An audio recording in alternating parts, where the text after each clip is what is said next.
là, on va accueillir plutôt des bébés. Et c'est vrai que quand on vient de mettre au monde un bébé, on est parfois démuni face à la somme d'informations, de possibilités ou encore des avantages, des aides dont on peut bénéficier. Et au-delà de l'aspect pratique, il est aussi question bien de soutien psychologique, d'aide juridique. On note quand même 20 000 naissances par an sur Bruxelles. Il était plus que temps donc de proposer un vrai soutien, un petit encadrement, voire un grand encadrement. Et c'est donc chose faite.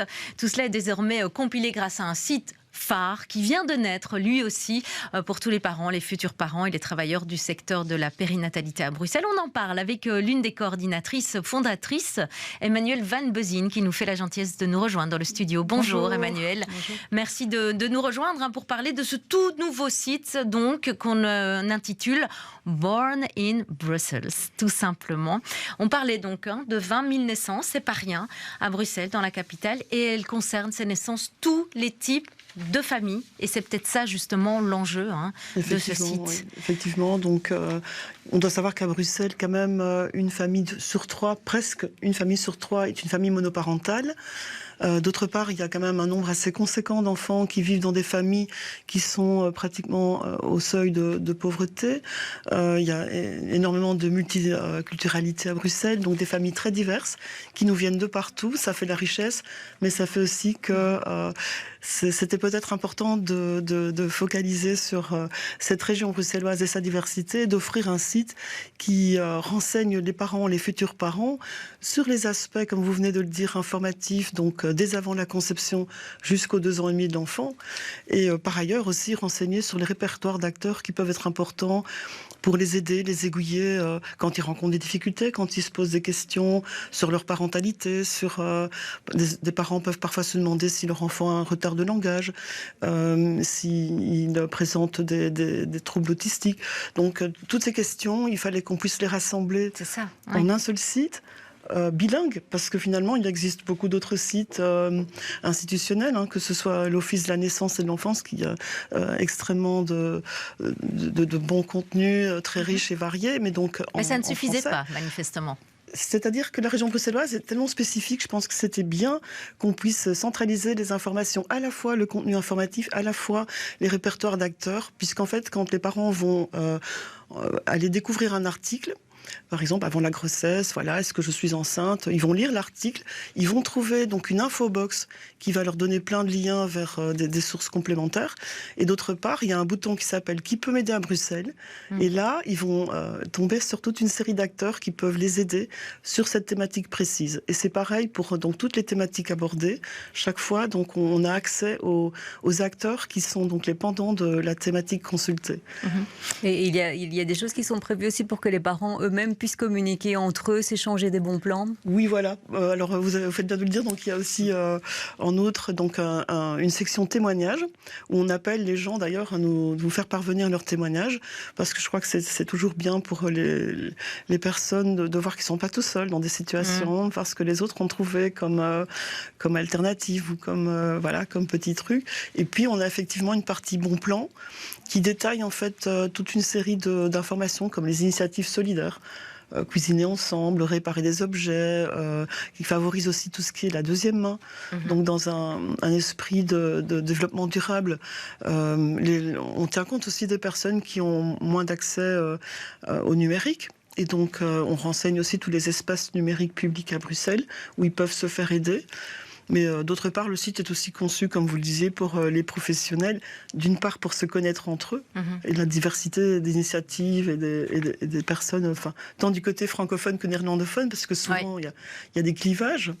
Et puis, et d'autre part, ça leur sert aussi à aiguiller adéquatement leurs bénéficiaires vers les bons interlocuteurs. C'est vraiment un site hyper exhaustif, parce que vous balayez toutes les thématiques possibles. C'est un travail de fourmi quand même que vous avez fait là. Vous êtes une grosse équipe. Non, au départ, j'étais même une personne et demie. Oui, c'est ça. C'est pas loin. C'est à peu près ça. J'ai été assez seule pendant 3 ans, je dirais. Ah oui. J'ai une de mes collègues rédactrices, journaliste, Sophia Douyeb, qui est venue en renfort et qui m'a beaucoup aidée dans la rédaction, la révision des articles, la recherche des infos. Parce que vous suivez l'actualité aussi. Ah oui, tout à fait. Elle est journaliste spécialisée, donc c'est un peu son rôle d'aller faire des reportages au sein des associations, près des professionnels.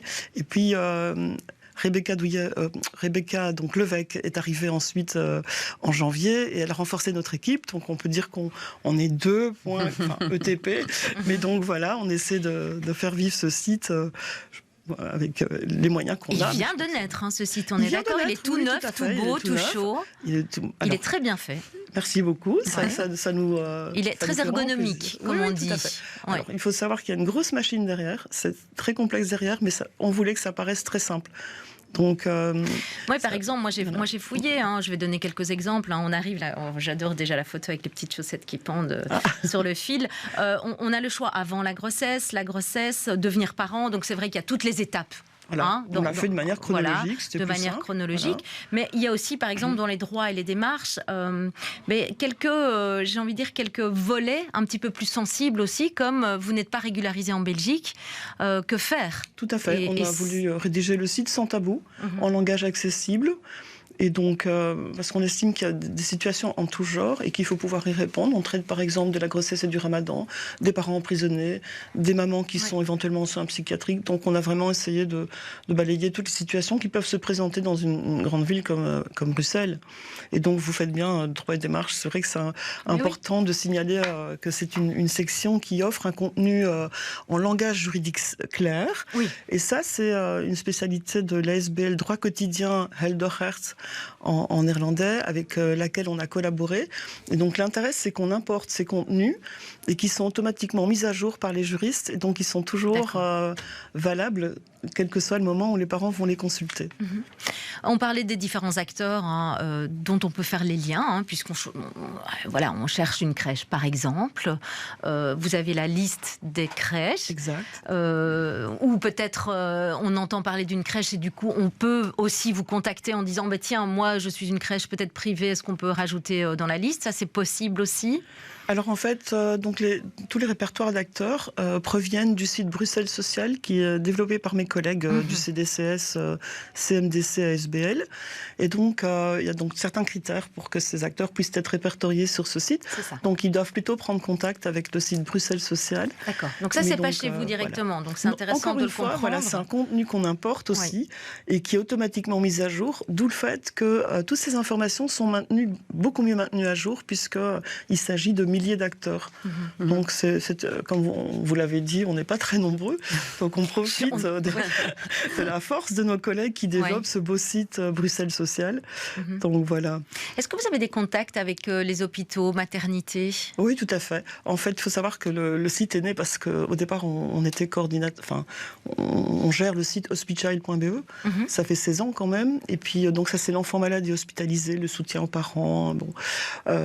Et puis, on s'est rendu compte qu'on recevait énormément de questions autour de la périnatalité.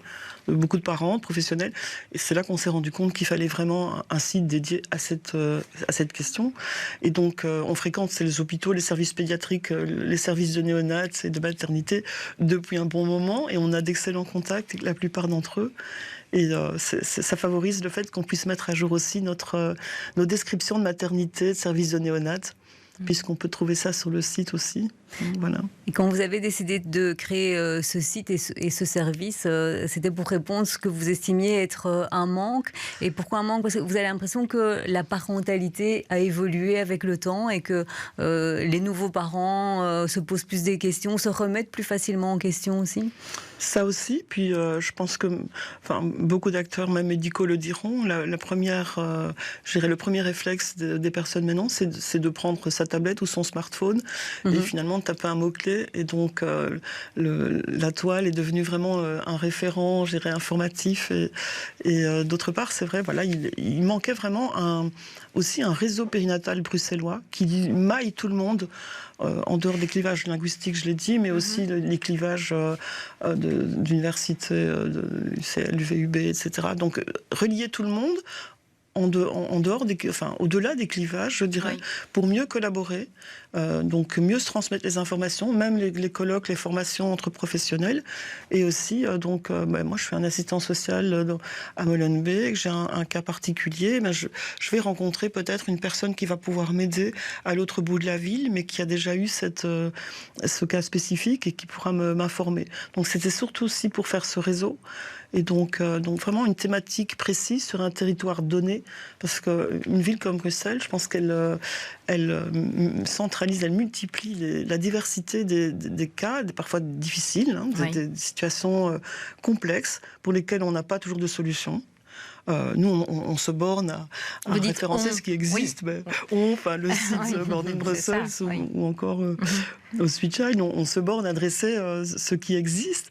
Mais parfois, la force du maillage peut créer des solutions alternatives. Ouais, c'est ça, c'est le maillage, c'est une vraie toile d'araignée vraiment qui s'est construite.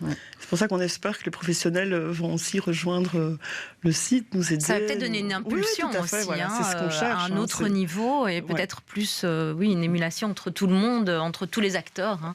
Déjà, on nous propose des nouveaux contenus, on nous dit il faudrait peut-être plus parler du rôle des sages-femmes. Donc voilà, c'est avec eux qu'on va surtout venir nourrir votre site aussi quelque part. C'est exactement ça. Pour le faire évoluer. C'est vraiment un premier jet.